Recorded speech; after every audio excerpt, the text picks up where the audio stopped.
It's Jerry coming to you from the Rythmia Life Advancement Center in beautiful Guanacaste, Costa Rica. I love this time of year. The wind starts blowing. It's just gorgeous here. A little bit about Rythmia. Rythmia is a life advancement center that uses sacred plant medicine, metaphysical teachings, farm-to-table organic food, the cleanse, yoga, breathwork, meditation, and a ton of programming to bring about this thing called a soul merger, which we believe is the answer to a lot of life's problems. But more than that, it's the start of a lifetime journey. And a little bit about Rythmia and the statistics, 97.85% of the almost 16,000 people that have come through the doors at Rythmia reported a life-changing miracle during their stay, and 90.28% of them at the 6-month mark say that not only is that miracle still working in their lives, but that their week at Rythmia was the week that changed their life. And so we've had a great deal of learning in the past. Jeff and I opened this thing in 2016. So in the last 8-ish years, we've had a great deal of learning, with almost 16,000 people going through and learning so much. I personally have 335 of plant medicine journeys, and I've learned a whole lot, and we've learned a lot as a business. And this broadcast is called Tools for Manifesting Success, Toolbox Essentials, what's needed for manifesting success. And I want to talk about something today that people talk about often during their stay. And that is this understanding of a spiritual bypass. So it's hard to talk about not doing it. So the tool would be not falling victim to the spiritual bypass. So what is the spiritual bypass, and why is it such a common thing? Well, a lot of people, right, have a trauma from early in their life, and that trauma represents itself in behavior that's not conducive to manifesting one's dreams in their life, right? So what ends up happening, instead of facing that trauma, or instead of dealing with that trauma in the way we deal with that trauma at Rythmia, is we use classes and then plant medicine ceremonies to bring us to that trauma, or an awareness around that trauma, and then to understand not the trauma, but who the trauma has made us, right? And then once we really admit who we are in this process, how are we as a person, right?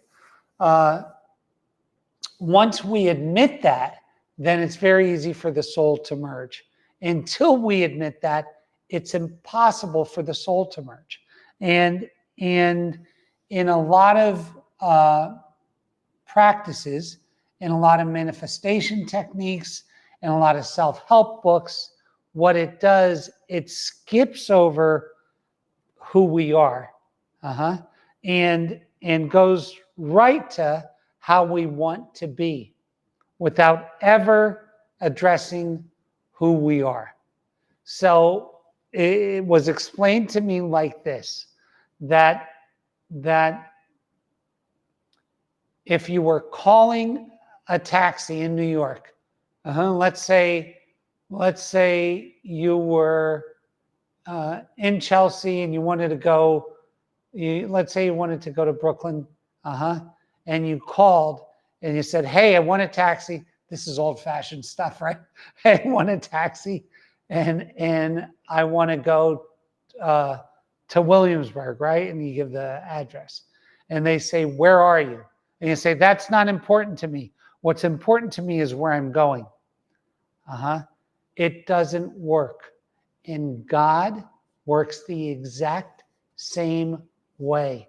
So when I say God, I mean the universe, the spirit that creates things on our behalf, works the exact same way.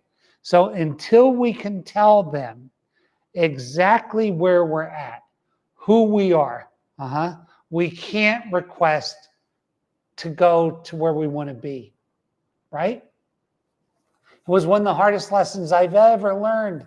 And I watch people learn it every single week here. Every single week they learn this. And what they usually say is, "Jerry, I was doing it wrong my whole life." And I'd say, "Why?" And they'd say, "Because I was focused on where I wanted to go. But I would never address where I'm at."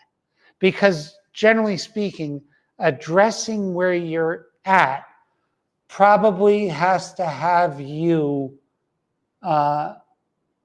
relive in a particular way some sadness around a trauma of the past. So we're very, very, very strange animals. In so much as we'll do so much work to not be uncomfortable for a short time. We would rather keep trying something and failing at it than ever coming to ourselves in the present moment. And you watch people do it all the time, and they generally trigger you on social media. You'll see a lot of the spiritual leaders and manifest leaders that trigger you are usually triggering you because they're giving you advice that you know they're not taking themselves. That they're saying, "Okay, the way to do this, the way to get what you want is to do this." And they themselves haven't told the truth about who they are in that moment. And then it leaves a funny like reaction from you where you don't feel calm or you feel triggered by them, right? And that's because they haven't done it.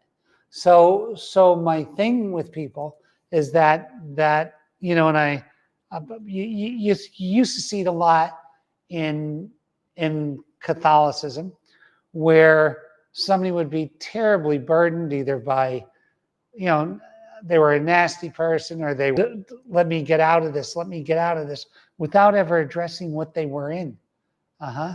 So what's interesting is that, and I don't know why this is, but the universe doesn't want to punish you for who you are. It wants to know, or God, or however you look at this, the thing that creates the manifestation, it wants to know that you know where you're at. And kind of like a confession in Catholicism, or an act of contrition, that, hey, I'm sorry I did this. This is what I've done, and this is where I'm at.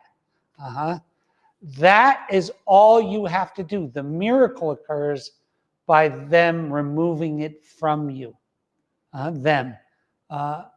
God removing it from you. So what happens at Rythmia is that we do plant medicine, and maybe for the first time, we see ourselves for who we really are, as others see us. It's easy for others to see us. And we say, "Holy God, I'm this." And as soon as we say that, the next thing the medicine does is merge our soul. So this act of skipping this part, and it's an act of redundancy. You watch people try to pull off a spiritual bypass for 30, 40 years, and they keep doing the same thing, having the same failure, going back to step one, stepping over step two, doing the same thing, and it's a constant thing. And what I'm telling you, if you're sick of it, if you're really sick of it, then stop doing it. And the interesting thing about a soul merger on plant medicine is that it kind of looks like this concentric circles down. The biggest one happens first. The biggest one where you say, holy shit, I'm a liar, a cheat, I'm inauthentic, whatever your thing is, and you say it. That first one happens this, but then there's other mergers that continue to happen, other as you fine tune yourself, and you're never cooked. You're never like a pheasant under glass. I'm done. You're not, but you get better and better and better and better. And then you get better at seeing it. It takes quicker to see where this next step is, right? The next step is, oh my God, I'm no longer that, but I'm kind of becoming this. This is who I become. Please merge me back with my soul. So I can go to the next thing. So the easiest thing, and this is why people make so much money in selling manifesting courses, is because they usually don't involve that step, and it's a very good advertisement. So if I were going to design something that people would love to buy, here's what it is. Get rich without working. Get happy without doing this work. Have everything you have ever wanted without paying the price. There's a million ways of attracting people, but the exact opposite is true. There is no spiritual bypass.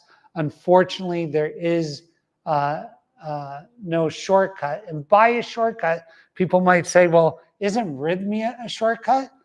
It is if you consider it. So let's look at the shortcut. It's the hardest week of work you'll ever do in your life. Is that a shortcut? I don't know. It's something that a lot of people are afraid of. So I don't necessarily say that it's a shortcut. It's less time than continuing to butt your head up against the wall and do that. It's in the scope of time and earth time. Yeah, it's only a week, but it's a high pressure week of work. So it isn't, I can guarantee you, it's not a bypass. And that's why when people leave here, they're whole again, right? They're whole again. And then I usually talk in this little broadcast of what they do when they're whole. And what they do when they're whole is they generally resolve themselves to wanting to become a beneficial presence on the planet. That's usually this thing. And then that becomes the new ceremony. That becomes the new journey, right? So I guess my tool, if there was a tool, is the recognition of participation in a spiritual bypass. Catch yourself jumping the step. And if you ever been around somebody that is an easy money guy, that is always on the next thing, buy this, do that, and he's always broke. That's that bypass, right? You can see it in certain things, and yet to some extent, we're all guilty of it. So what happens even at rythmia? Oh, you have this merger, and now you're whole, and you develop another fissure, not like the main fissure, just another crack. Your recognition of it, you're calling yourself out on it, is what cures it. And then we go and go and go. So just keep those in mind and try to develop. It's so funny because you see people do it, right? So let's say a 60-year-old person comes through here and they have this, wow, I got it. Their next prayer is, please don't let it take another 60 years for me to not see that thing. In other words, what we're asking for in prayer is the recognition of realizing that this fissure exists, and the recognition of it quicker so that we can be with it so that it doesn't turn into a crack. I know that that's a lot. That's what I'm going to leave you with today. I know this is a quick one. I'm getting ready to go see my mother and my family in the United States, so I'm super excited. I hate leaving here, the Rythmia. I love it so much, and when you see it, you'll understand why. But you got to go home now and then, and I'm super excited to go home. So please have a beautiful, beautiful holiday season wherever you are in the world, and make sure to give those that you love the recognition of your love. Great. Okay. Have a wonderful time, and we will see you next week at the same time.